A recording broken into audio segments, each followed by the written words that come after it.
అన్ని నియోజకవర్గాలకు ఒకేసారి పనులు కూడా ప్రారంభించమని చెప్పడం జరిగింది. మొట్టమొదటి యంగ్ ఇండియా ఇంటిగ్రేటెడ్ రెసిడెన్షియల్ స్కూల్కు రాష్ట్రంలోనే పునాది రాయి వేసింది, ప్రారంభోత్సవ శిలాఫలకం వేసింది షాద్నగర్ ఈర్లపల్లి శంకర్ నియోజకవర్గంలో. ఎందుకు అనంటే మన వెనుకబడిన జిల్లా, మన కరువు, మన వలసలు ఆగాలి అనంటే మన పిల్లలకు నాణ్యమైన విద్యను అందించాలి. ఈరోజు ఈ వేదిక మీద నుంచి జిల్లా ప్రజలకు నేను విజ్ఞప్తి చేస్తున్నా. ఆనాడు శ్రీమతి ఇందిరాగాంధీ గారు భూస్వాముల దగ్గర ఉన్న వేలాది ఎకరాల భూములను సేకరించి ఎస్సీ ఎస్టీ బీసీలకు అసైన్మెంట్ పట్టాలిచ్చి వాళ్లకు భూముల యజమానులను చేయడం జరిగింది. కొంతమంది వాటిని సద్వినియోగం చేసుకున్నారు, ఇంకొంతమంది వాటిని సద్వినియోగం చేసుకోలేకపోయినరు. దానికి సాగునీరు అందుబాటులో లేకపోవడం కావచ్చు, లేదా వాళ్ళ ఆర్థిక పరిస్థితి దానికి అనుకూలంగా ఉండకపోవచ్చు. ఈనాడు పేదలకు పంచడానికి ప్రభుత్వం దగ్గర భూములు లేవు. పేదలకు సంక్షేమ పథకాలు అందించడానికి ఈరోజు కొంత నిధుల కొరత ఉంది.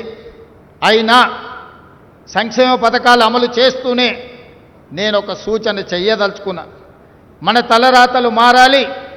వలసలు వెళ్ళే మనము ఈ వలసల బారి నుంచి బయటపడాలి అనంటే మన పిల్లలు ఉన్నత చదువుకోవాలి.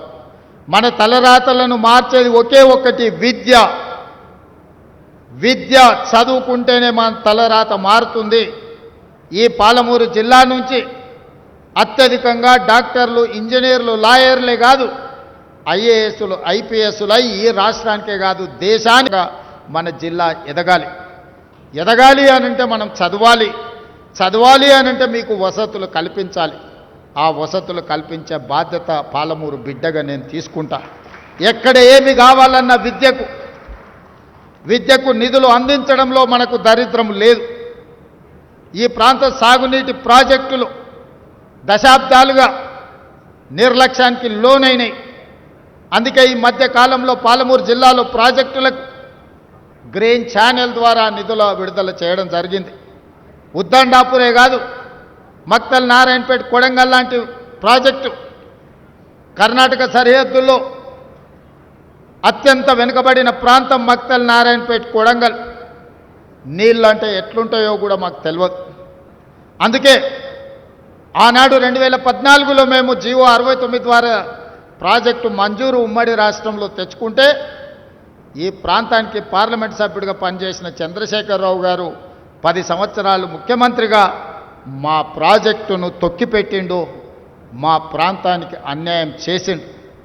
అందుకే ఆ ప్రాజెక్టును 4,000 కోట్ల రూపాయలతో పనులు ప్రారంభించాలని టెండర్లు పిలిచి అన్ని రకాలుగా ముందుకు వెళ్తుంటే నేషనల్ గ్రీన్ ట్రిబ్యునల్లో కేసులు వేయించి ప్రాజెక్టును అడ్డుకునే ప్రయత్నం చేస్తున్నారు. ఈరోజు ఈ వేదిక మీద నుంచి శ్రీహరి గారికి, పర్ణికమ్మకు, ఇతర శాసనసభ్యులు నేను సూచన చేస్తున్నా. భూసేకరణకు సంబంధించి కొన్ని వివాదాలు, కొన్ని చర్చలు జరుగుతున్నాయి. ఈరోజు ఎక్కడ కూడా మనం 11 లక్షల కంటే ఎక్కువ ఇవ్వలే. 14 లక్షలు ఇవ్వడానికి నిర్ణయించుకున్నా సరిపోతలేదు అంటున్నారు. రైతులను పిలిచి మాట్లాడి ఒక మంచి నిర్ణయం తీసుకోండి, ఎంబడే వాళ్లకు నిధులు ఇవ్వండి. కొడంగల్లో 20 లక్షలు ఇచ్చింది కాబట్టి మాకు కూడా కావాలని అడుగుతున్నారు, తప్పులేదు.